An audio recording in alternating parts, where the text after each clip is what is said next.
We pan outside of the control window to a nearby asteroid where we see, and please allow me to finish this because it's going to seem like a bit of a jump, we see Thanos, who was the villain teased at the end of the first Avengers movie. Now, Thanos, as you know, owns the Infinity Gauntlet, which has the Time Gem, the Mind Gem, the Power Gem, the Space Gem, and the Reality Gem. If he holds the Reality Gem, that means he can jump from different realities. This will be our link from the Marvel Universe from the Star Wars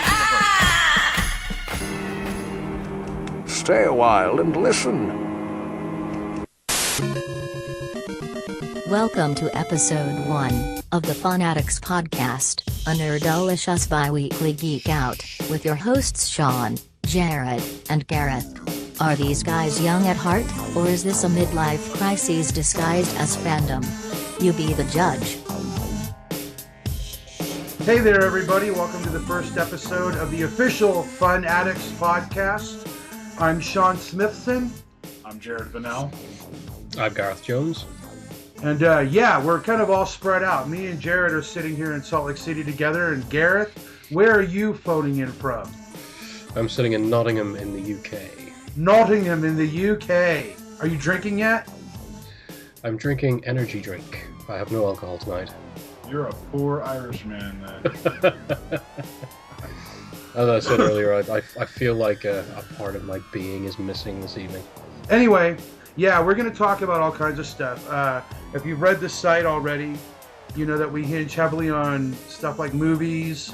Jared has brought in the component of talking about toys, particularly high-end stuff like Hot Toys. Gareth and I are both gamers. Gareth's a little more hardcore.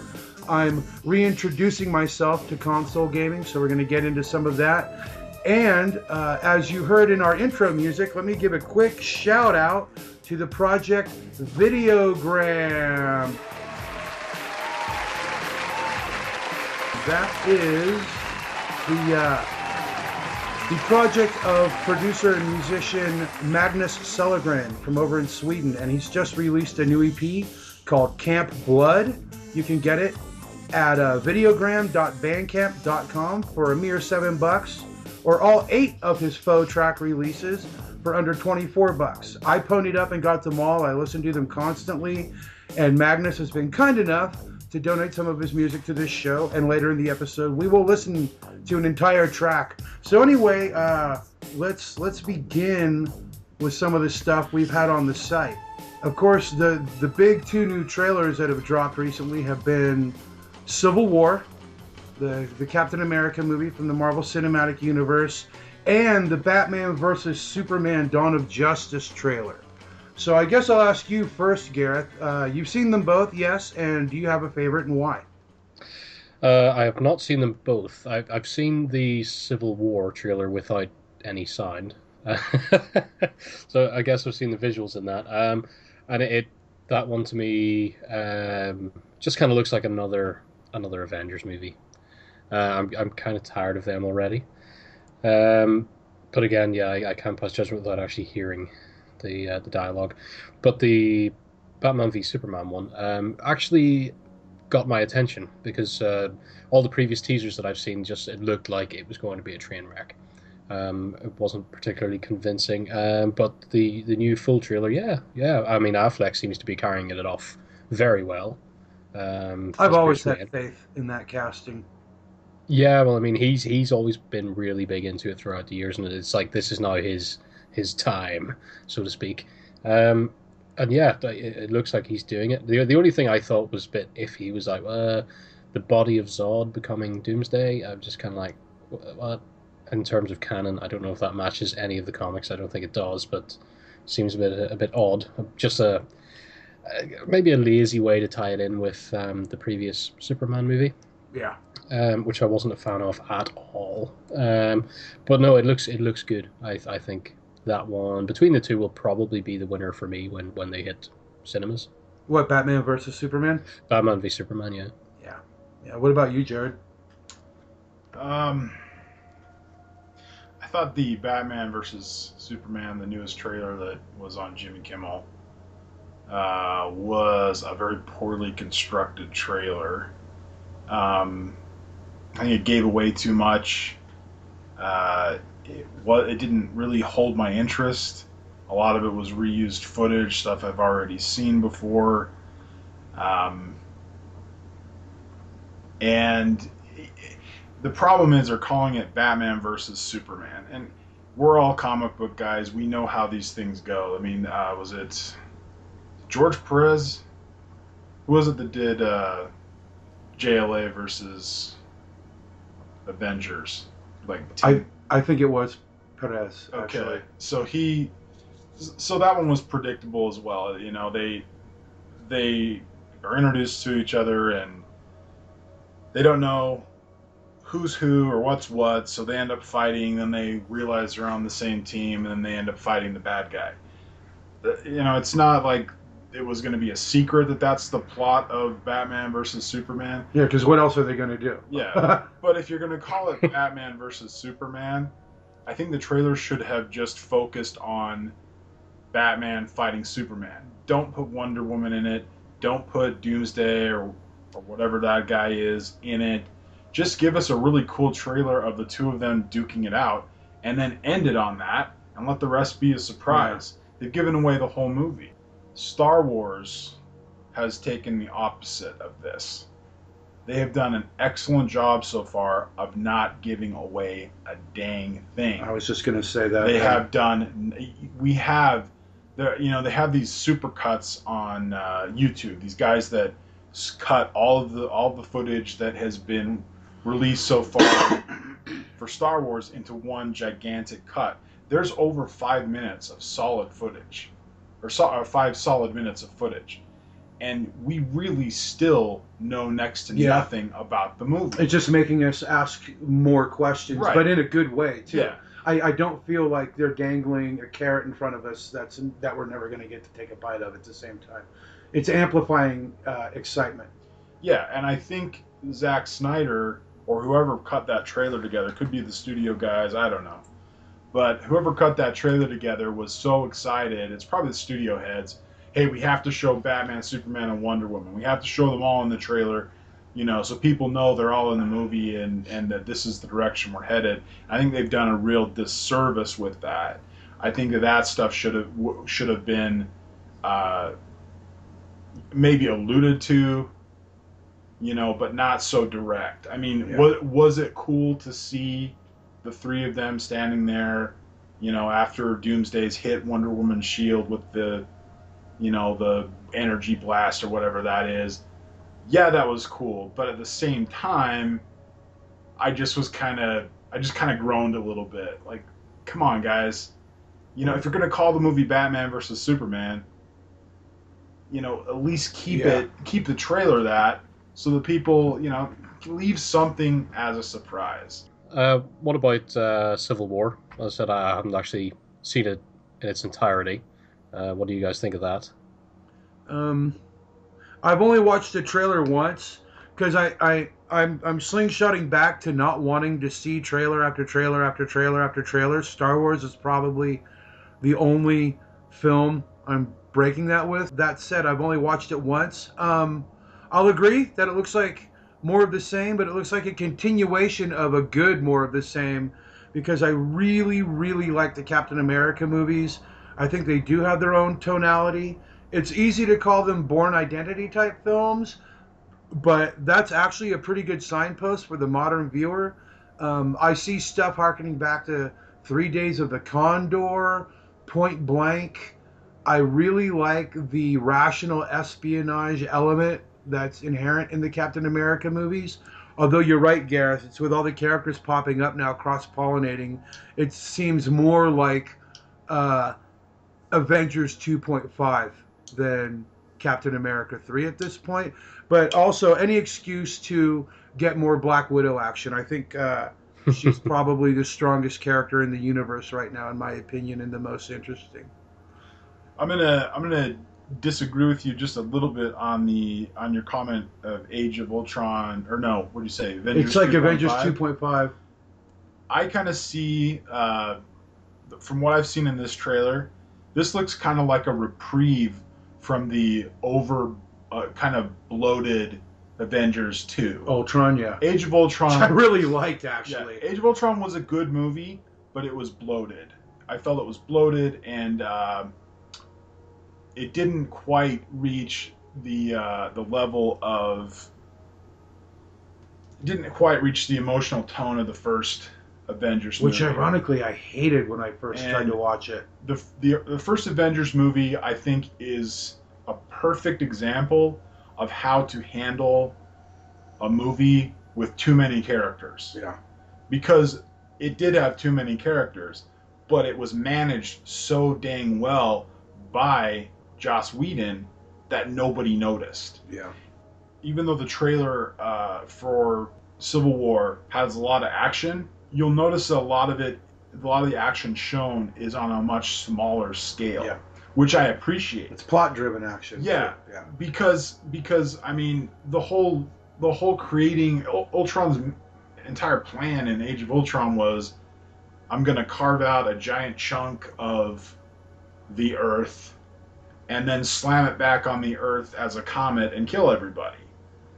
That was a huge action sequence with very epic scale stuff. And what Civil War seems like is a more intimate story, intimate, plot-driven, character-driven stuff instead of... Well, sure, it's an espionage film. Yeah, rather than a disaster movie. Right, instead of letting the disaster guide the actions of the characters are guiding their actions. And that's what I like about it. Personally, I'm looking forward to both of them, but I'm probably not looking forward to more, but much more curious about BVS because we've not seen that iteration yet. We know what's coming with the Marvel Cinematic Universe. Now it's just a question of fleshing things out and expanding it. Blah blah blah blah blah blah blah. Let's take a short commercial break and let the fellas gather their admittedly short supply of wits. The FUNADDICTS Podcast will return in a moment. From Kenner's Star Wars collection, the new Darth Vader TIE Fighter. Careful, Luke! We've got company! X-Wing fighter and action figure sold separately. Batteries not included. He's on our tail, Luke! Darth Vader's TIE Fighter has flashing light, action sound. Luke's force is strong, but we've got him now. Oh, no, you don't. We've lost our solar panels. Perfect hit! I'll be back. Kenner's new Star Wars Darth Vader TIE Fighter. X-Wing fighter and action figure each sold separately. And now, we return to the FUNADDICTS Podcast. Lucky you. Ha. Ha. Ha. Don't they... But if I'm not mistaken, I mean, I'm not like an archaeologist or anything, but don't they put whiskey in baby bottles in Ireland? I'm not sure if they all ever the time? actually I mean, do. isn't that just what you guys grew up drinking? Well, one of these things that they say is to help with teething is you put some whiskey in your finger and rub it around their gums. Yeah, I know that, but don't they just like they gave up breast milk in Ireland like 2,000 years ago, didn't they? They just went straight to whiskey. I don't think that's true. I would more think they would just like crush potatoes or something. So some of the early things I remember really loving were you would probably remember Boglins. They came in like a cardboard box shaped like a cage, and you could put your hand inside and articulate the eyes and the mouth, and they were just like little creatures that lived on your hand. There was also My Pet Monster, which was just a big stuffed toy with handcuffs that could break. I think it was anything that was sort of tactile for me was fun. Which also became a cartoon, I think. Yeah, I think I think that one became a cartoon rather than being based on one. But yeah, there was definitely a cartoon of that. Was My Pet Monster one of those toys you could put the cassette in, like Teddy Ruxpin? Not the one I had, no. I don't know if there was another one that maybe, but not the there one was. I had. Parents just didn't love you enough to get it for you. Yeah. That's what happened. Speaking of the tie-in to cartoons, another one I remember is Supernaturals, which is kind of like Visionaries, but with a horror kind of spin. They were great. The holograms were fun, and I think each one of them came with like a little mini comic that gave you the story of that particular supernatural, which was really cool as far as I was concerned. There was the usual... were okay, but they were no Inhumanoids. Remember I know. Inhumanoids? I knew Inhumanoids, but I was never interested in those. Actually, I hear that your wife is married to an Inhumanoid, Gareth. Strange. Some would argue it's true, myself included.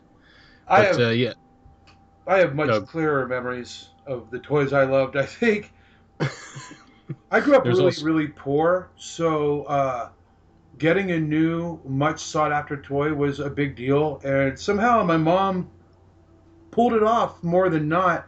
Like I loved the old Evil Knievel toys, the old stuntman who used to jump over like school buses at Harrah's and Tahoe and whatever, and he was one of the first extreme sports guys, and they did a toy line on him where you'd stick the motorcycle on this like kind of platform, and it had this rubber that you'd pump up, and then the motorcycle would take off with the little rubber Evil Knievel figure on it. You could set up jumps, and then they had like the accessories like the van that he could haul around his motorcycles in, which I never got. We didn't have the money for that. That's probably the first one I really remember obsessing on, something that wasn't a teddy bear or whatever. And then very quickly, because I mean I've been a geek since I was 3 and watching science fiction and horror movies literally all my life. So Space 1999 was on TV back then, BBC port over from Jerry Anderson. And I got the Eagle 1 ship that they used to travel around their moon base on, the astronauts, like this big plastic spaceship that was longer at the time than my arm. There's this nice huge toy. You could open up the side. Kind of a precursor, Jared, to a lot of the G.I. Joe stuff, in a way. Like a play set that was a spaceship, and the Sandbox and I got a lot of action out of that. And then it was weird though, because I was born in 67 on May 30th, so at about 10 years old, a little after I was 10 years old, all the Kenner Star Wars toys dropped at Mervyn's. And what had seeded the market were the iron-on shirts, were the first things that you could get for Star Wars at the then new and burgeoning things called shopping malls. And when those Just for a quick reminder of those adults, please don't say bad words because, you never know if kids are watching the videos. So don't say bad words. when Star Wars toys came out, I was so off, dude. Because I grew up on the old G.I. Joes with the real hair. I forget how many inches tall they are, 12. But 12 inches, articulated, almost like stuff that was like skin, suits that you could put on. And suddenly I'm looking at these 3-inch, 4-inch 3 3/4 figures that are just hard plastic. I literally boycotted Star Wars toys when I was a kid. And then I laughed at this plastic cape on the Jawa figure my friend had, which now, like $3,000 or something crazy. It depends on condition, packaging, and whether or not it's graded, but it can vary anywhere from around $1,000 all the way up to $5,000-$6,000. That's in the box Sometimes with the more. bubble, like perfect. Yeah, graded. It can go even higher. So there were those, and I guess the tail end of all that. Before I finally got my first video game system, which was Pong and hockey, were the Mego dolls. Like I never got the superhero dolls. Those, for some reason, we could never find them at the thrifties we had in Chico. But I did have all the Planet of the Apes and Star Trek dolls, and the cool. Do either of you guys remember the cool Star Trek bridge? It was like a carrying case that you would snap open and open up, and you had the captain's seat and the seat where Spock sat, and then the transporter was something that you literally spun around, and you could push a button, and the empty side would be revealed, so it would look like the character was gone, or you could spin it again and hit the other button, and the character would be back. The whole time it's just trapped in like a revolving door kind of thing. But yeah, those were my jam. But then I discovered Playboy magazine, BMX bikes, and the Creek when I lived in Chico, and that was over for a while. So those are the toys I grew up on. What about you, Jared? How old are you, by the way? I'm 36. Okay, so that gives us a little bit of a timeline. Yeah, we're your toy experiences are vastly different from mine. Gareth, how old are you? 32. 32. Okay, so Gareth is a little closer to where I was, but still a little bit outside of where I was. Because in toy years, the toy industry, especially back in the day, because you got to understand, back in the day, there was maybe 4 major toy lines for boys. Yeah, what do you have? Hasbro, No, I'm not even talking. Companies. You're just talking toy lines. Yeah. Oh, and I left out the Micronauts too. Yeah, but there was like 4 major ones, and there's a few peripheral ones, but it's not like it wasn't like today. Like I remember going to the toy store, and G.I. Joe was 2 full aisles all the way down both sides. I mean, G.I. Joe was the biggest thing there was at that time. Now you go to a Toys R Us, you'll be lucky if there's 1 or 2 pegs of G.I. Joes, let alone an entire aisle. But as far as my toy history goes, is I have loved toys for as long as I can remember, like action figures. I never grew out of it. You got into BMX bikes and stuff like that. I never moved on from toys. I started collecting toys. Well, I moved on because the toys changed. Like I said, okay, that's like sense. the Star Wars thing. Like I was very unappreciative of that the format. lack of detail. Yeah. As I saw it Well, back then, and I felt and they were almost as much as the toys I was used to buying. So I was like, you're gonna make me buy a piece of plastic that's not even 4 inches tall for $5? No, you're nuts. They were about $1.97, $2.25 in that area back when they came out. Mervin's $2.97. Okay. They but anyway, so which in 1978 was a lot of money. That was a lot of money. The earliest toy I can remember, and I don't know which happened first, but I remember seeing Star Wars for the first time when my dad rented not a copy of Star Wars, but rented a VHS player. Oh, yeah. And brought When you that could rent home. the player from the video place because not everybody had a player. Right. And then my dad borrowed a copy of Star Wars from my uncle, and I remember seeing that, and it just changed everything for me. It was one of those events that you look back on your life where everything changes. Oh, I could write a book about the night I saw Star Wars. Yeah, I was an instant Star Wars fan. And I don't remember seeing Empire. I don't remember when I saw Empire Strikes Back for the first time. I remember seeing Return of the Jedi in the theaters. I think this was probably a year or more after the theatrical release of Return of the Jedi. But the very first Christmas I can remember, I got the Millennium Falcon from Kenner. And it was so amazing. That was an awesome toy, dude. It was small enough that even as a little kid, I mean, it's a big playset. Yeah. But it was small enough and light enough that I could pick it up and I could fly from Tatooine, the living room, to Hoth, my bedroom, and have all kinds of adventures with the little characters. My dad ran across a sale at some, because when Return of the Jedi came out, I was 3. And so when you were 3, I was smoking out back of the Orinda Theater in California, getting ready to see Return of the Jedi. Right. And so I think I was about 5 when I got the Falcon. You should have come hang out. Yeah, should have. Then you would have gone to jail for having a 3-year-old smoke. But no, so I was now about 3.5 when Return of the Jedi came out. But I was probably about 4. I think it was 4 or 5 when I got the Falcon. And then my dad went to some store, and they had Star Wars action figures for like 50 cents a piece. They were just blowing them out. It was like 1985. Wow.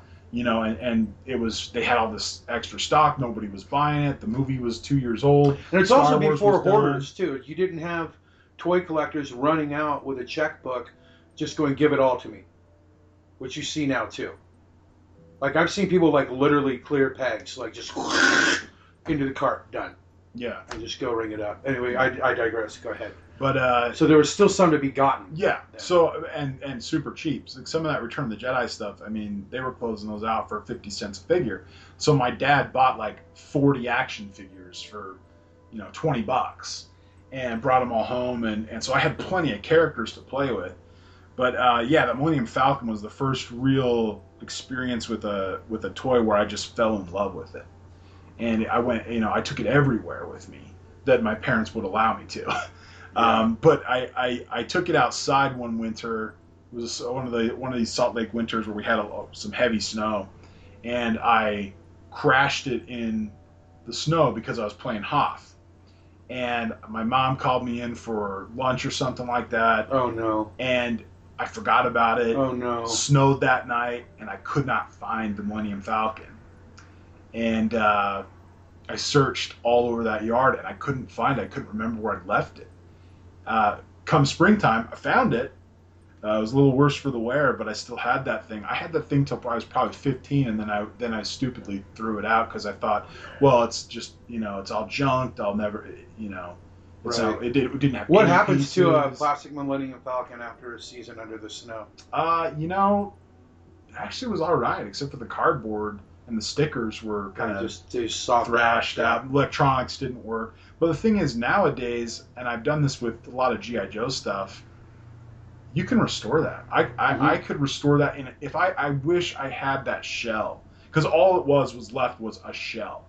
Like there was not one piece or part that was off of that thing, or that was on that thing. Right. Everything was gone. Even the cardboard inserts, completely gone. And I would still use it. I would use it as an Autobot base later on, and I would put my Autobots in there and pretend it was crashed in a mountain. But nowadays, I could get every part. I actually have every part where I could restore that if I had my original shell. I would give anything to have that original shell back, man. because it was mine. From Kenner's Star Wars The Empire Strikes Back collection, Millennium Falcon that you put together, batteries not included. Nice landing, Han Solo. Uh-oh, come on, Chewbacca. Stormtroopers are coming. Action figures each sold separately. Got him on radar. I'll fire the laser cannon. There's even a hidden storage hatch. Ready for takeoff. Jump to light speed. We're gone. On to the Death Star. Millennium Falcon from Kenner's Star Wars The Empire Strikes Back collection. Action figures each sold separately. So, is that it for your introduction to toy and your toy memories? That's my first introduction. I mean, I could go on for another 3 hours about my childhood toy history if you want, but I can leave it there too. Well, you've got the entire Jedi figure collection, don't you? I have every figure that appeared on an individual card from Star Wars, Empire Strikes Back, and Return of the Jedi. I own. Let me ask you this before we move on to new toys. But loose, not on their cards. Right. Well, how do you feel as a collector and a parent too, which I think is an even more important point about the question I'm about to ask. How do you feel about opening up collectible toys? Do you buy two, one to play with, never. or? In fact, I remember so when I never lost my love of Star Wars or Star Wars toys, but from 1985 to 1995, there were basically no Star Wars toys in existence. Kenner stopped making the toys. In 95 is when the modern line started, which is funny now because a lot of people refer to that as a vintage line. But it'll always be a modern line because it wasn't the original. It's like me hearing people call Metallica classic rock. I'm like, what? But anyway, so there was this span of 10 years where I wanted Star Wars toys, but there was nowhere to find them. There was no eBay. And I wasn't aware of the magazines where they would have classifieds, right, where you could mail order stuff like that. My dad would go to antique stores, right, and buy just loose garbage figures for me, or vehicles or whatever, and give them to me for Christmas and my birthday. That's how I got my Star Wars toys. That's all I wanted, really, was Star Wars toys, besides G.I. Joe. But so I would buy the model kits, the NPC stuff. I would put them together as fast as I could with such crappy glue jobs, just to play with something Star Wars. Yeah. So there's that big gulf where where there was just nothing Star Wars, which was kind of an interesting place to be when you were a hardcore Star Wars fan. But my question is unboxing your toys. Oh, okay. Sorry, I got a little. Especially as a parent, because it's like, I mean, I do a lot of conventions, and I'll see, like I said, we'll get into being an adult who's obsessed with geekery and having some disposable income, and I see these parents who are obsessed with Star Wars and figure collecting, and they'll have their children in tow, and they'll be spending $150 or two or more on these toys, and their kids just kind of look at them like, that's a toy that I don't get to play with. And I just wonder how you reckon that, A, as a collector, and B, as a parent, and what you choose to open, and why you choose to open it, or why you choose to keep it closed. Okay. Where I was going before I forgot the question was that when I started recollecting the line in 95, or collecting the new line in 95, the He-Man Star Wars guys that were just bulky, huge guys, I would go to Toys R Us when I got my license. I'd go to Toys R Us on Saturday mornings and wait outside. And there's a group of collectors there, and we'd all wait and kind of got to know each other. And we'd go in and see if there's any new stuff. And there were guys there that would buy 1 to open and 2 to put in the box. And I remember telling them, I'm like, guys, this stuff will not be worth anything. They're like, oh, whatever, man. This stuff's gonna be worth a fortune. I'm gonna be able to, sell my kids to college. False collector's market. And I said, no, you don't understand. The reason that the old stuff is worth so much is because kids opened it. They played with it. They beat it up. And so there's only a relatively small amount compared to the whole that was sold survived in any kind of decent condition. That's why it's worth money. You're playing for the exclusivity of it at this point. If there's 3 guys at this Toys R Us that are buying 1 to open and 2 to put in a box to retire on, they know that there's 2 in a box. That's one Toys R Us. There are hundreds and hundreds of locations across the United States. And if there's 3 here, how many are at each location? How many mountains of this stuff is there going to be in 20, 30 years that no one's going to want? And I can tell you... because everybody's got it. I can tell you from personal experience, that stuff, you can barely give it away. It is... like, you go to toy shows and see those figures... 3 for $10, 3 for $5, some of them. Like, they're worthless. So I've always been a guy who opened my toys. I don't see much enjoyment in looking at a box on a wall or in a tub or, a storage tub. And you bring up a great point too, especially in the modern climate. Comics are the same way. Like, I'm a comics fanatic, and I read pamphlet comics, like single-issue comics, because I don't want to wait for the trade. I also read a lot of trades, but now I sometimes question my judgment in buying single pamphlet comics because there is no resale value anymore. No. You didn't... back in the day, before Marvel had their comics online, before, I'll say it, piracy, before everything was documented forever and ever and ever, and you had access to everything... if you wanted to get the first appearance of Morbius the Living Vampire and Spider-Man, you had to find it in the back issue because it was not going to be in an omnibus or a trade. And nowadays you can access everything. So the single issue comics, the market's kind of fallen out of it. And then also on top, and it's partially the company's fault, with all these variant covers and foil this and foil that. So yeah, totally. I mean, the thing that makes something collectible is the fact that it can't be found. And the comics industry right now, I mean, there are so very few comics that are worth anything as a single issue.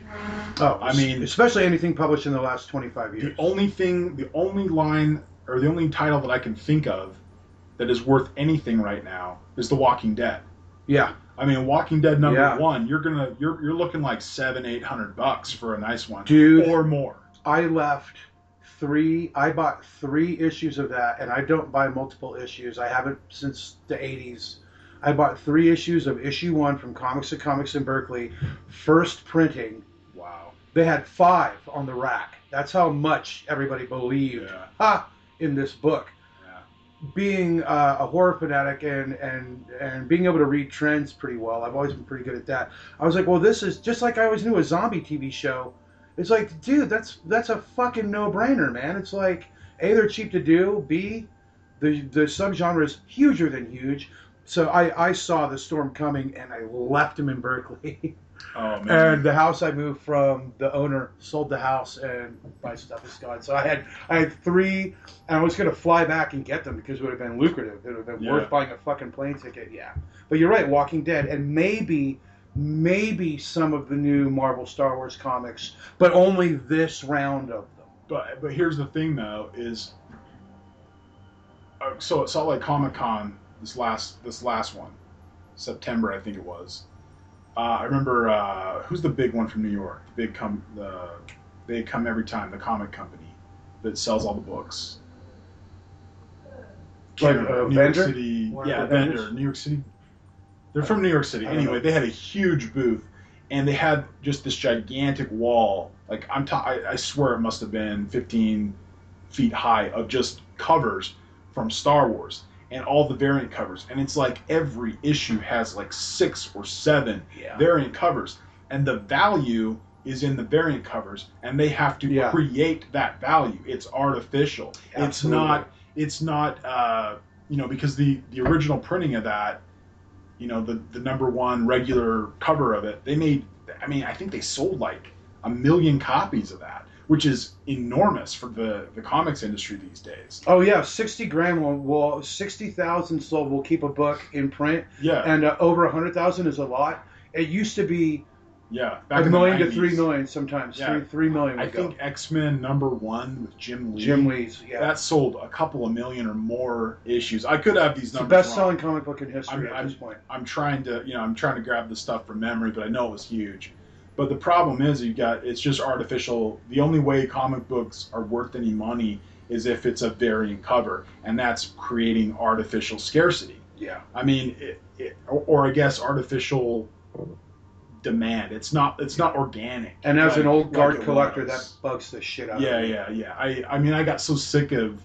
It's like creating a cult that movie. crap. You don't create a cult movie; they become cult movies. That's what I'm trying to say. Yeah. Is stuff like Action Comics #1 or Spider-Man #1 or whatever, Fantastic Four, all that first appearance stuff, that's all rare and scarce and valuable because of it evolved out of what it was. Whereas they're trying to do it backwards. They're doing what DC's doing. I think this is a good place to get you into talking a little bit, and in future shows we're going to go way, way deep on this, but just to kind of open up the discussion on stuff like Hot Toys then.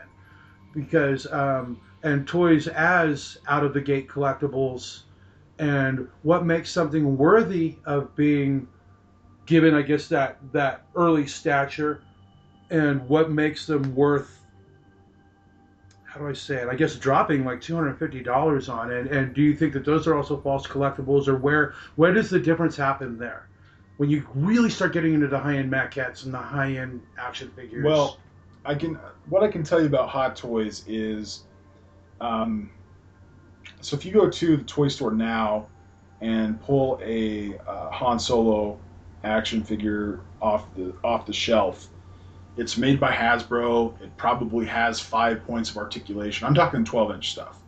I'm not sure if they've made a Solo yet for the episode 7 or not, but they will in that line, and they're only $10.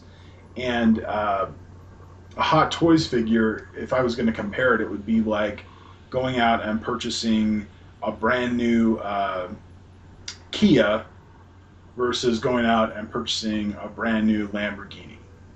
The quality difference is night and day. Hot Toys are, in many cases, hand painted. The clothing is stitched by hand. Everything is meticulous down to every little detail. They do not mess around. They set out with the goal to be the best that there is. So do you think that the value and the future value and the increasing value of a Hot Toy has more to do with the actual craftsmanship itself than the scarcity in numbers? Yes. But there is also a scarcity in numbers issue. Well, for sure. Because most of their stuff sells out. Now, Tonto from the Lone Ranger, it took a couple of years to sell out. The Johnny Depp Tonto? Yeah, with all kinds of sales and, you know, promotions and liquidation. I mean, you couldn't give that Tonto figure away. Because nobody... That's when the company becomes its own brand. The company sells the character. Yeah, almost like people subscribed to Sub Pop Records back in the day. Like Hot Toys starts their production process years in advance sometimes. I mean, I guarantee you they've been working on the Force Awakens stuff since almost day one. Like as soon as Disney and Lucasfilm have locked down the Stormtrooper armor for Episode 7, I'm guaranteeing you it was sent to Hot Toys and they started their work. It takes them a very long time. They have an enormous lead time on figures. Most of the time, Star Wars is kind of an exception because with new movies, Hot Toys usually debuts their prototypes in the week or two before the movie is released. And then they start taking pre-orders. And based on the strength of the pre-orders, that's how they know how many to make. Now, with Star Wars is a guaranteed property. I mean, it's going to sell no matter what. But with something like the Lone Ranger, they were taking a gamble. They have produced a lot of Johnny Depp figures from various movies, like Sweeney Todd. And I want to see a Johnny Depp the Brave figure, the unreleased movie where he stars in a snuff movie, but that's just me. I haven't heard of that. But anyway, they've done a lot of Johnny Depp figures, and they've had a lot of success with them. So I'm assuming that over there they thought Tonto. I mean, we're talking a Disney movie that had a budget of like $200 million, and it was Disney, and it was Lone Ranger, and they were thinking this movie was going to be enormous, and it wasn't. And so the merchandising, what little there was, suffered greatly, and that bled over even into a high-end retailer like Hot Toys. The figure itself of Tonto, I don't own it, but I've seen many photos of it, is absolutely beautiful. Oh, yeah. I mean, the details on it, the crow's feathers on its head are just insane. Like, it is a gorgeous figure. But because it's a brand that nobody wants, that figure, even on the secondary market, is still, I mean, you're talking like $150, $160 if you're lucky. But there are some figures where the price just goes insane. Some of the Iron Man figures from the Avengers movies and the Iron Man movies, we're talking, a figure that retailed for $200, $250 at the time is going for well over $1,000. Wow. So some of those are limited editions, stuff like that. There's some figures that go for a small fortune compared to what, double, triple, even what their release price was. And then there are some figures where you would think, why isn't this more valuable? Like the Man of Steel figures, that movie, like they sold decently. They still had like General Zod and stuff, and especially Jor-El. They made a Jor-El figure, which was I kind of rolled my eyes at that one because it's almost a non-action figure because he was dead for most of the movie. But it wasn't even the cool armored version. It was the biblical robes version. Yeah, he's got the tunic. So I mean, you can't give Jor-El away. Zod they were giving away for free at one point over at Sideshow. No, they were giving Jor-El away for free if you bought a Zod figure or a Man of Steel figure. So those figures, again, it was because the movie wasn't as well received as. Well, it's going to drive. It's going to drive the merch, dude. Yeah, but those proven properties, like let's see, what's a good example? I wish Hot Toys would do a Reagan McNeil figure, The Exorcist. Okay. I would love to see Hot Toys do her in the bed. There's been Jesus Christ. There's been a third party company that has done one of her, and you're talking over $1,000 for them. Yeah, I've seen it. But and by third party, I mean unlicensed. That's just kind of the code word. It's Her in the Bed, right? Unlicensed, yeah. Yeah, I've seen that one. And it harkens back to the old garage kits. Yeah. You know, which kind of led to a lot of this too. Those really, really rarefied, low number cast model kits of like obscure movie characters and old 50s sci-fi characters and stuff. Yeah, that was kind of the precursor to the modern collector's market. Yeah, garage kits. Now instead of making your own garage kit, you can just buy a premium format action figure. Well, let me ask you this before we move on to the games section of this and wrap things up. What is your favorite hot toy in your private collection, and why? Oh, that's a tough one. You're gonna have to pick one. I don't have a whole lot of them because, and I don't have a whole lot that are recent, but probably Hot Toys Batman Begins would probably be my favorite figure right now. That one is really quite cool. What's it come with? Like, well, I've done a lot of modifications to it, so to make it cooler. Because Hot Toys, they had a huge jump in quality between about 2008 and now. Like, their stuff is easily double the quality and detail that it was. So that figure was kind of on that edge, right, where before they start. So I've done some upgrades to it. I got a custom cape that was made by hand by this guy Tony May, guy out of Los Angeles that does a lot of custom 1/6 scale stuff. I got one of his capes for it. I replaced the belt on it. I actually have a new head for it that I still need to get painted. That'll be a while off. But that would probably be my favorite figure because I love the Batman Begins costume. The coolest figure probably I have in my collection is the Batman Armory from The Dark Knight. Yeah. It's the one that comes up out of the concrete and opens up and it has the costume and all the... So badass, dude. And the figure that they did for that, it was... they had previously done that figure already, the Dark Knight figure, but they kind of did an upgrade for their own product in this set. And it is so spot on, and there's it comes with literally everything. Like every little weapon you see in that little pop-up armory is in there. The nunchucks, which he never uses, the all the little grenades and stuff. Like, it's just insane. And the likenesses on the Hot Toys are what really set them apart.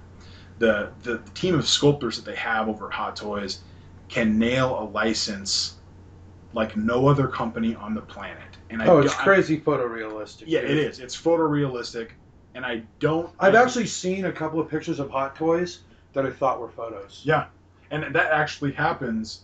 Especially in full garb, stuff like stormtroopers or whatever. There was a stormtrooper picture I just saw, and I thought it was a picture from the prop. I actually saw something came across my newsfeed this week where a guy was saying, "Hey, why does he had a picture of Adam West in Batman, two of them side by side, and he says, hey, how come in some shots the mask looks shiny, and then how come in some shots it looks like the one on the right where it's a little more matte?" And and it took about 20 comments down before I read one that said, hey, the one on the right's a toy. That's from Hot Toys. And the guy thought it was Adam West. Jesus. And they are so incredibly photorealistic that that's what sets them apart. Their nearest competitor is probably Sideshow Toys themselves, who also have a Star Wars license, which is a very weird thing to have two companies that compete yet work together on. Well, the price lines are a lot different, though, right? The prices, Sideshow has upped their prices. So the prices are near equivalent, but the quality is not there. At least not on the likenesses. Their clothing is pretty good. Their armored figures are pretty good. But Hot Toys still blows them out of the water in almost every regard. Right. Well, let's take another short break and then come back, and we're going to talk a little bit about video games, and then we're going to get Ghost. All right, see you in a minute. The FUNADDICTS Podcast will return in a moment. For now, enjoy this song from Videogram, off of their latest album, PRE-CERT. This is COBRETTI.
Not knowing what else to do, I decided to quit cold turkey.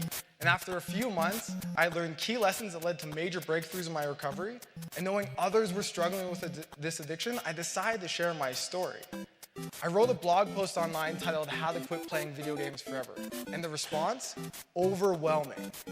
But is video game addiction really that big of a problem? I mean, we're talking about video games here. Then quit whining about it, and buck up. In the meantime, if I ever want to get out of here, we need to get this show on the road. Now, let's rejoin the metal pygmies known as Sean, Jared, and Gareth. It's time to talk video games on the FUNADDICTS Podcast. Hey, what's up? Welcome back. And that last interlude was courtesy of the project Videogram, and it's the song COBRETTI.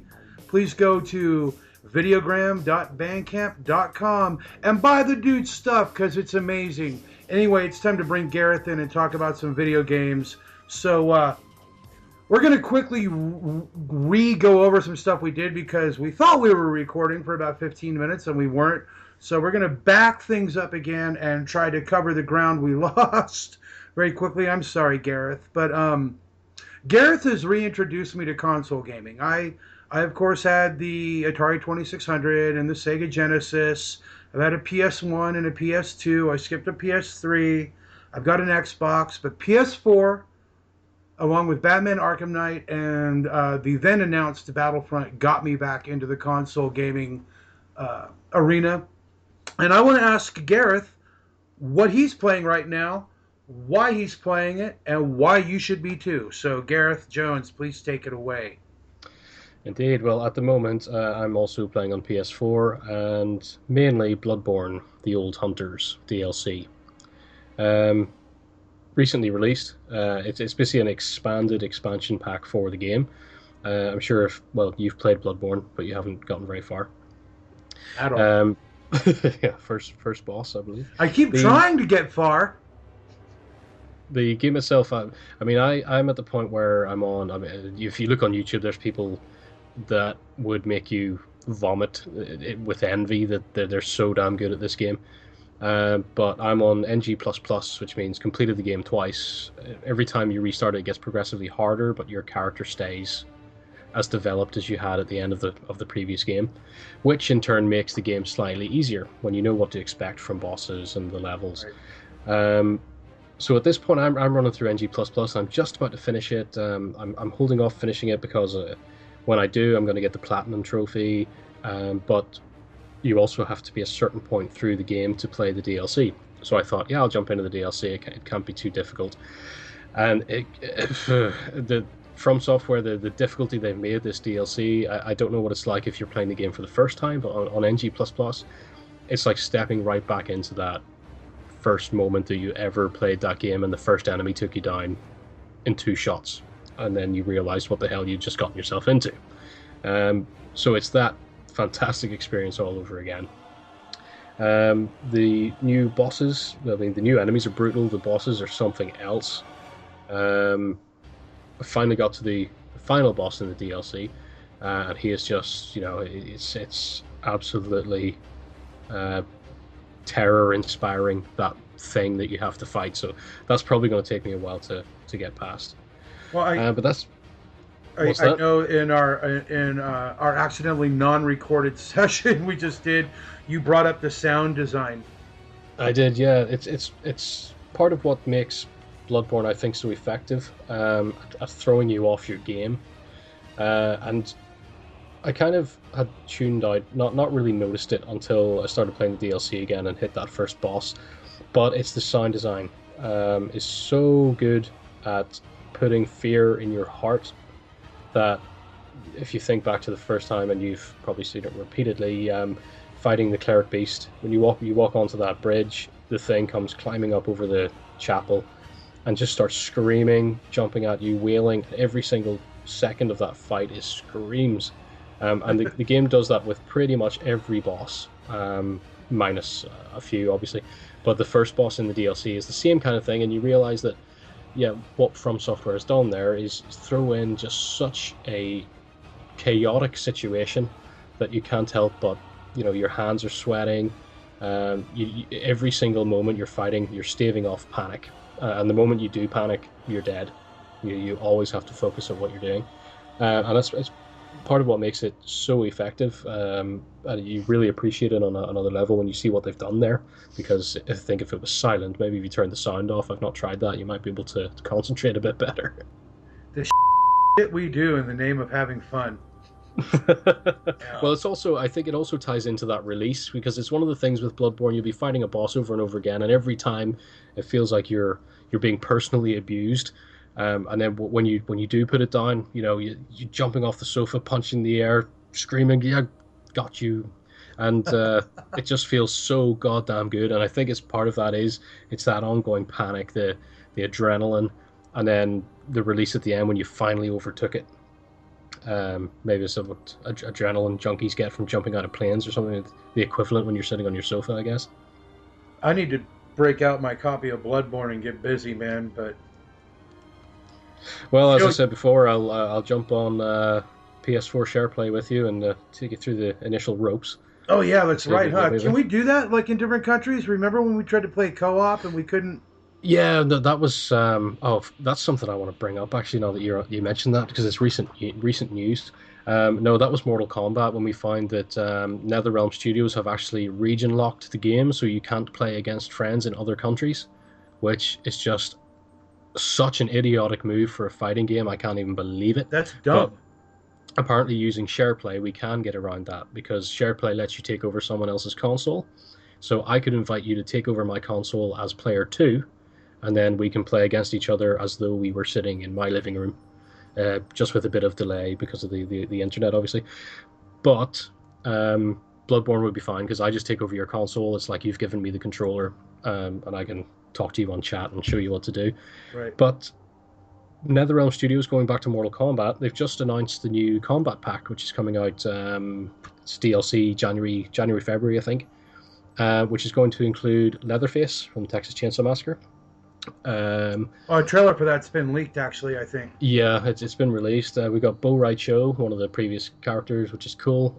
Tribot, which is, in my opinion, I get what they're doing with it, but it's just kind of a lazy way of reintroducing Sector, Cyrax, and Robot Smoke, Cyborg Smoke. But the one that really gets my goat is the Alien, the xenomorph from Alien. Now, just watching that trailer, it is quite obvious to see that the Alien, they've obviously just shoehorned it in so you can have the Alien fight the Predator, who was in a previous DLC pack. But it's nothing but a reskin of Baraka. Baraka is a character, a great character from the series. He was one of the best, in my opinion, in Mortal Kombat 2. But people, when MKX came out, were thinking, Baraka's in the story mode, and I guess the reason they can't have him is because they kill him off in canon in the story mode.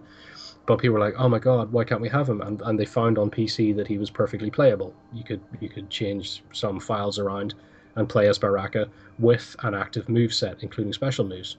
So obviously it's perfectly playable. And all they've done, you see in the trailer when the alien drops down, the head isn't quite long enough, in my opinion, for the design of the creature. But as soon as it lands, it snarls, releases these wrist blades, which is just out of all design for the xenomorph, but just highlights it as nothing more than a Baraka reskin, where the fanboy part of me wants to be like, shit, yeah, Alien versus Predator and MKX, and the other part of me is like, well, why are you just gonna make it Baraka? Actually work on it. But yeah, no, I just had to make that point since it was brought up. But yeah, that's what I'm playing. Bloodborne, caning the hell out of Bloodborne, basically, and on PC, Elite Dangerous. I'm just soaring through the cosmos, trading slaves. Yeah, I was online with you the other night when you were playing that. And your comments were funny every time you get killed. Like, you disappear from the conversation for a while, then come back lamenting being too close to a sun. Yeah, that was when I was learning the game and ran out of fuel and had no option but to self-destruct. But yeah, it's a fantastic game. It's another one where the sound design is amazing. When you first fly into a full-size space station, and you are sort of guiding your ship through those doors, if you have a good pair of headphones on, shove the sound up. I mean, you can feel the hull of your ship shudder and everything as you slow and try to work your way in, because the station is always rotating, so you've got to work your ship in and slow down and land and get the landing gear down, and it's all happening in your ears. It's just such an experience. That's another game that's going to kick ass in virtual reality. Well, it's been kicking my ass this last week. Just Cause 3 from Naughty Dog. And dude, I'm sitting here looking at, like, I've got Fallout 4, I've got Black Ops 3, I've got the new Disney Infinity 3.0, the Star Wars thing, which is actually really good and a vast improvement over that piece of 2.0 Marvel thing. I've got Batman Arkham Knight, Bloodborne. I've got all the cool new titles, and I went out and kind of on a whim, I was either going to get the Uncharted collection, getting ready to play the new Uncharted for PS4 and kind of catching up, or Just Cause, and I impulse bought Just Cause after watching the trailer, standing there in the shop on my phone, and dude, I could not get this thing out of my PS4. And I'm in a lucky place because like I really like Black Ops 3 as kind of a palette. That and my Rayman Legends are what I use to kind of clear the air in between longer story-driven arcs of gaming. But Just Cause, dude, it's like, I know there's 1 and 2. I've not played them. I've not played all the previous Call of Duties. I've not played Witcher 1 and 2. I'm coming in a really, really lucky, I think, perfect place to be reintroduced to console gaming because of the recent massive leap and everything. And I'm not burnt out on the systems yet, like the engines that they're using or whatever, the Unreal Engine or whatever, that this game's too much like the last version. But Just Cause 3, especially for me, like I'm still having problems with stuff like Bloodborne. Last night I finally got over 3 kills in Black Ops and people stopped just shooting me in the face every time I turned a corner, so I'm picking it up. But Just Cause 3 is a great game for somebody who likes intense story-driven, linear yet open world gaming, and it's not so difficult that you're going to break your controller, but it's hard enough to be a challenge. And it's the only game I played that I can remember, not even like the old Metal Gears or even Siphon Filter, which Just Cause 3 reminds me a lot of in a way. Not even then was I smiling when I got killed in a hail of fiery bullets.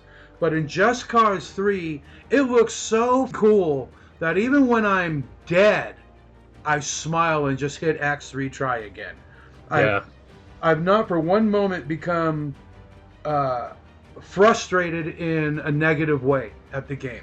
Because it's Just Cause 3. If it's anything like the other ones, you were telling me about Just Cause 3 the past couple of days about how great it was, and I thought to myself, somewhere among the 700 odd games I've got on Steam that I've never played, I'm sure I've got Just Cause 1 and 2, and I do. So I installed Just Cause 2 like 2 nights ago, and I've just been having a hell of a lot of fun with that because I believe Just Cause 3 is more of the same kind of thing, but it's just like a playground of destruction within which you can do these things. And it reminds me, and that's probably why I'm having so much fun with Just Cause 2, and you're right, even when you die, it's usually because it's the end point of some hilarious chain of events that's just happened, and you can't feel angry about it, especially when the game just lets you go, respawn at the nearest point and go do it again.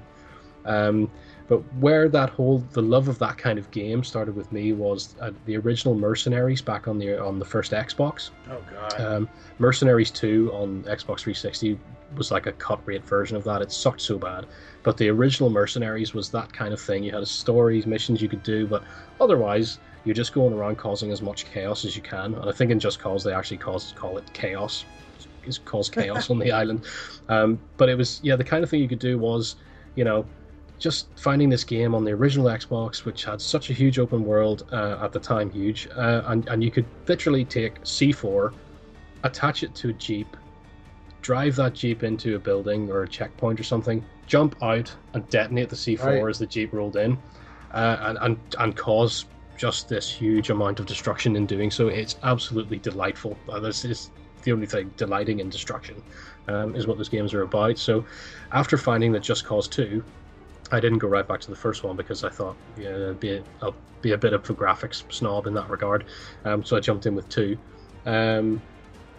That just rediscovering that fun all over again. I can't wait to stick some sticky explosives to the side of like a jet. And wait till you start around with the wingsuit, dude. And the wingsuit challenges, because I like flying and racing games too. And like the other night, like I got a wingsuit challenge, and like you have to fly through these rings, and the little red rings are worth more, and blah blah blah blah blah, and you unlock these skiers that get you upgrades and stuff. And I literally just kept replaying the wingsuit challenge just because it was so much fun. And there's a grapple thing in here too, where you can grapple. You can even grapple hook your enemies and pull yourself over to them and kick them in the face and shoot them in the head. And then there's a whole kind of stick it to the man aspect too, because you're a rebel. You're like taking down this huge dictator, and which is nothing new to these kinds of games. But again, I'm re-noobed. I need a sense of plot in a lot of these things. So some kind of driving narrative. Yeah, to get it going, not just the run and gun or any of that stuff. And I guess Just Cause is really giving me that in space. As opposed to the likes of World of Warcraft, not a driving narrative that will take you 2 weeks of gameplay to reach the next point in. Which is what I think Just Cause and games like it offer so well. Yeah, you've got very quick payoff. Yeah, if you want it. It's also, I'm finally seeing what I always dreamed about when I was younger. Like when I had Sega Genesis and we would obsess over Road Rash, the motorcycle game, and you'd leash someone off their motorcycle with your chain, and they'd get off, and then you both get back on your motorcycles and resume. I always fantasized about being able to run off into the desert and do something else, or turn around and fight the guy. And now that's de rigueur. I mean, that's just how the games work. Thoughts on Just Cause? I will pick up Just Cause 3. Oh, it's so good, dude. I don't know whether I'll finish 2 before that. Now, there is a game we need to discuss before we can sign off here, because the entire world is obsessed and waiting with bated breath for the return of the Star Wars franchise. And we've been having things metered out to us. And one of the biggest components to add to everything recently has been the Battlefront from EA Games. Have you played it, Gareth? I have not. Whew. Because you're so much better at talking about video games than I am. I've got it. Some people have varying opinions. I'm still in a casual place with the game. The thing I love about it, of course, is I'm getting to look at really beautifully rendered worlds of Star Wars and kind of like live vicariously and anticipate the film through the game some more. I'm also reading a really good book by a guy named Alexander Freed, who's actually worked on some of the video games as a writer, called Battlefront Twilight Company. And it's opening up the world of the new Battlefront game because, you know, you're the ground forces, and this book goes into the ground forces in the game, which is making it how do I put it? You can turn it into an almost a linear story experience in your own head. The only mode I've been playing a lot is the Fighter Squadron, and that seems to be the one that everyone's obsessed with.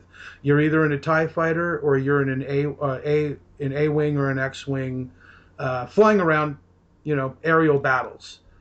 I have not done a lot of the ground forces stuff. I've not run around going after the ADDICTs yet. I've not done the Hoth thing much because I keep getting shot the minute I come to life by other players online. But I know that Jared here isn't super happy with the game, and I'm going to ask him why and what system are you playing it on and all that kind of stuff too. I'll play it on PS4. Okay, so the best way to sum up Battlefront is that it feels like half a game. They elected not to put in a campaign mode. Huge mistake for a player like me. Same with me. I like story-driven games. I like my games to resemble movies. Yeah. Because I'm a movie guy first and foremost.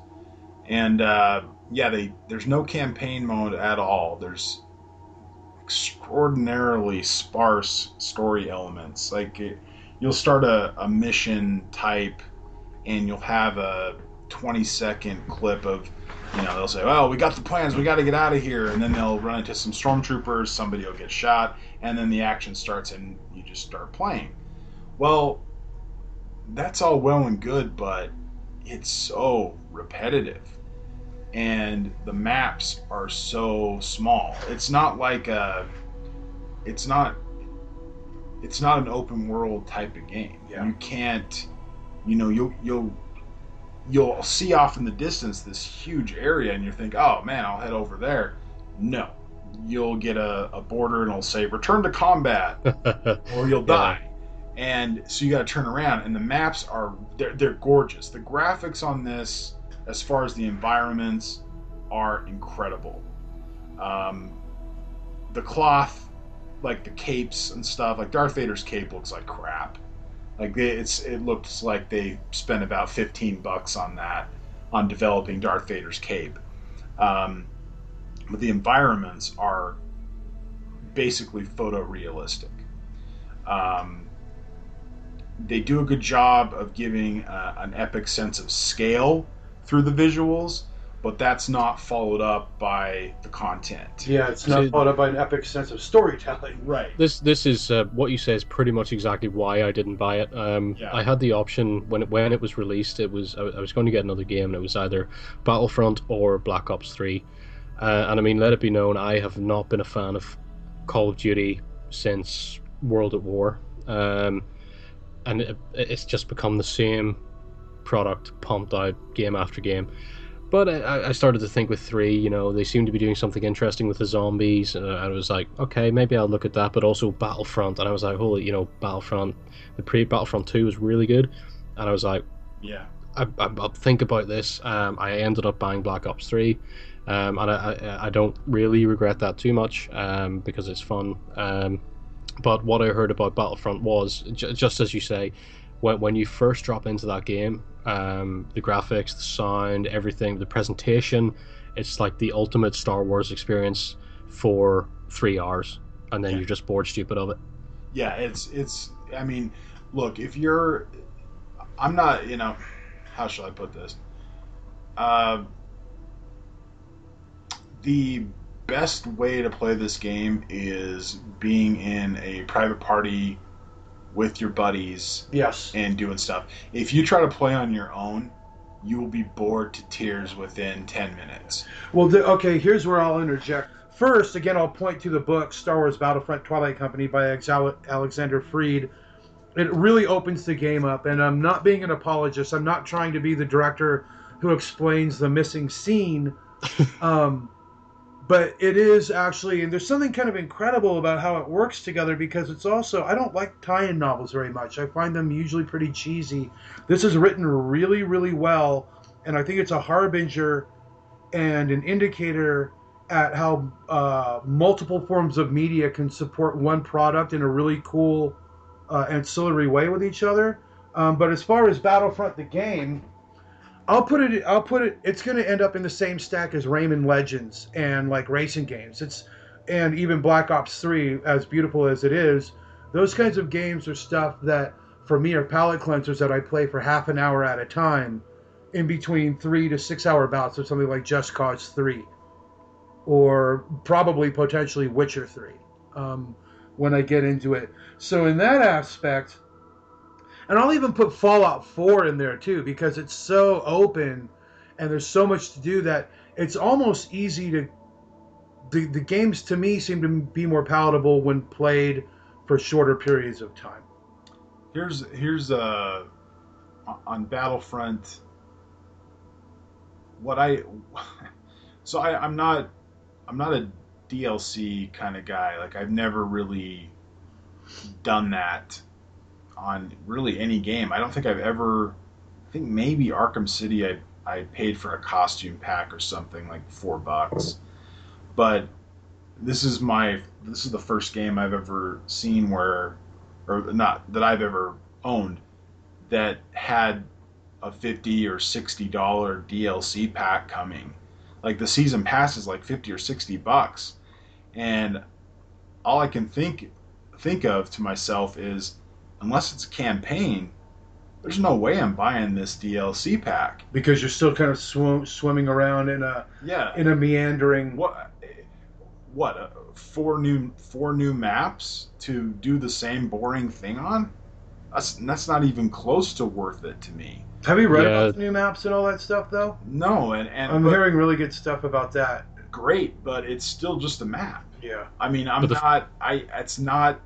it's going to have to be something really exceptional for me to even consider that kind of money. We're talking doubling the price of the video game for 4 maps. Right. Yeah, and I mean, there's a real problem there when one of the biggest, or possibly the single biggest complaint about your game is that the vanilla game is seriously lacking in enough content to make it worthwhile. Yeah. And then you come out with DLC, the price of the game, to make it a complete package. I mean, that just screams of money grabbing and laziness. Exactly. But I guess it's EA published the game, wasn't it? It's EA over. Well, and here I found a review on the PlayStation 4 version of Battlefront on Amazon that just nailed it on the head. I was rolling, and I'm just gonna read it here. This guy Zach ZAC gave it a 3-star review with the title. Oh, don't make me hate the game that I like to play, dude. Go ahead. It's titled Meh, and he says it's an okay game. The problem is that there isn't much of a game to speak of.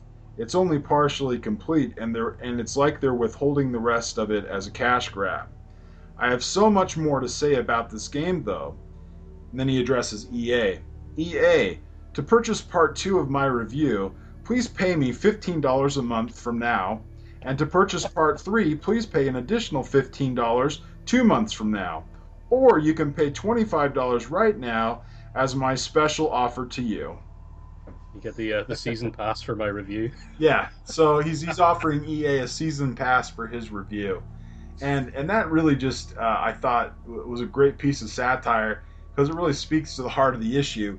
Whereas EA is trying to pass off what feels like a half-finished game and then expects you to buy another $60 worth of maps. I mean, you can only shoot other players so many times before it's completely boring and pointless. The way the gameplay is set up, unless you're making a really strong concerted effort to stay and group together, everybody just kind of goes their own way, and then you just crack jokes. Mm-hmm. Like, that's the fun part, is cracking jokes and you know, I mean, the fighter squadron is probably the most fun thing. Like, because I'm not great at ground-based, like, first-person shooter stuff, but the fighter stuff I'm actually pretty decent at, so I have a good time with that.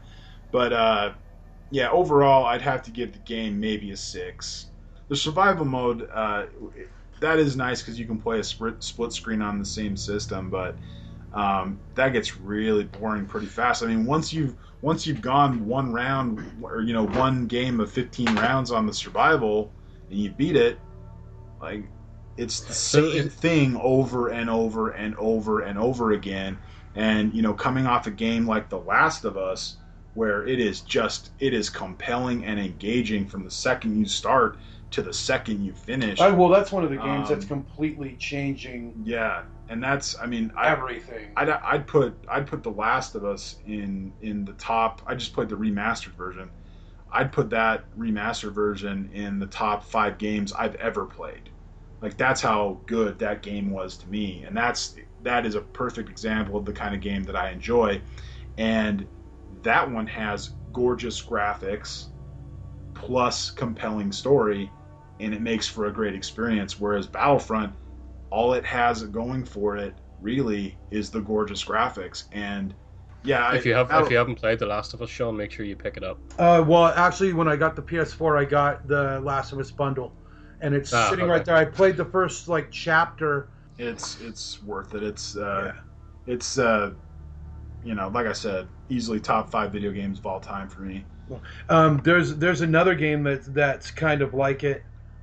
Yeah, that I want to mention, and we'll get into next episode, and that's Until Dawn for the PS4, which is like the greatest choose your own adventure ever, the greatest slasher movie not made in the last 25 years, written by people who actually write these movies and know the tropes, and it's the opposite of what I was talking about having something non-linear. It is completely linear. It is done in real time. It starts at midnight and ends at 6 in the morning, and that's that. And once the story is over, you play it again and open up new avenues in the game. So yeah, it sounds a lot like The Last of Us. It leads me to one thing I just wanted to say lastly on the gaming front, is when we're talking about things like Until Dawn, how great an experience it is, despite being 100% completely linear and finite. I mean, it only changes so much as well. There's only so many ways you can go, so it is not an experience that you're going to come back to again and again and again.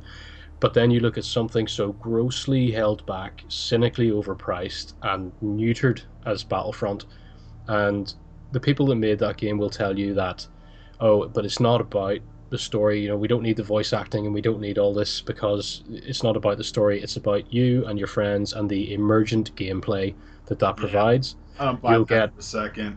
You'll get 500% more emergent gameplay, quote unquote, in 90 minutes of Just Cause 2 or 3 than you'll get in 6 hours, something like Battlefront. I got to agree. I mean, that's why Just Cause 3 is sitting in my console right now and Battlefront isn't. I find your lack of faith disturbing. Just some final thoughts here. The reason I didn't pick up Destiny, the reason I didn't pick up Titanfall, same reason as those are the same. Sorry, what am I trying to say? I don't like Battlefront for the same reason I didn't like those games. There's no campaign. There's no story. I've heard there's a little bit more story in those games, but I don't like this trend where you're not getting a campaign mode or a story mode. I mean, I think it seems like the gaming industry is dividing into the guys like Naughty Dog and Rocksteady and who makes GTA 5. Who made Grand I don't know who makes Grand Theft. Rockstar. Rockstar. Oh yeah, like LA Confident or no LA Noir. LA Noir. Yeah. One of my all-time favorite games. What you're saying, I will say, I'll come out and say it. I'm a big fan of Titanfall for the gameplay. I really love the actual gameplay of that, despite the fact there is a campaign, but it's really threadbare. It's kind of similar to Destiny, but the thing with those games, versus the narrative ones, is that, and it's, I'll also say I've put many hours into Destiny. I played that a lot, but mostly because the shooting mechanics, the actual game mechanics are really nicely fine-tuned, but it's a real kick in the balls when it comes to narrative. But those games are the video gaming equivalent of running in a hamster wheel. You're just doing the same thing over and over again, and with the likes of Destiny, I mean, you're really just going nowhere. And then you get to the end, and the end is literally just stopping, turning around to take a sip of water from your big giant bottle, stuck onto the side of your cage, and thinking, why the am I doing this? That's the end. World of Warcraft pop up in front of my eyes yet again. Anyway, cool. I think we've said enough about everything. Thanks everybody for listening to the first episode of Fanatics. I'm Sean. I'm Jared. And Gareth. And we'll be back in 2 weeks. And in 2 weeks from today, we will have all seen The Force Awakens, I think. Are you going on the 18th? I'm going Thursday the 17th. You're going the 17th? I hate you. What about you, Gareth? You have tickets yet? No, I have no idea when I'm going to see it. I think the next thing I'll probably see is Krampus, and then I guess Star Wars probably after that. Because we're meeting back here in 2 weeks, and Star Wars will have been out for almost 48 hours at that point. So you can bet we'll be talking about that. I don't know what the hell we're going to do with ourselves, everybody, after this movie comes out. Oh, start talking about Rogue One. Yeah, start talking about Rogue One. That's exactly it. Anyway, this is Fanatics, the podcast. We're out. See ya. Thank you for listening. Please be sure to find us on Facebook as well as Twitter. And please, don't be a stranger at the official site, funaddicts.org. Come get an overdose of geek. See you next time.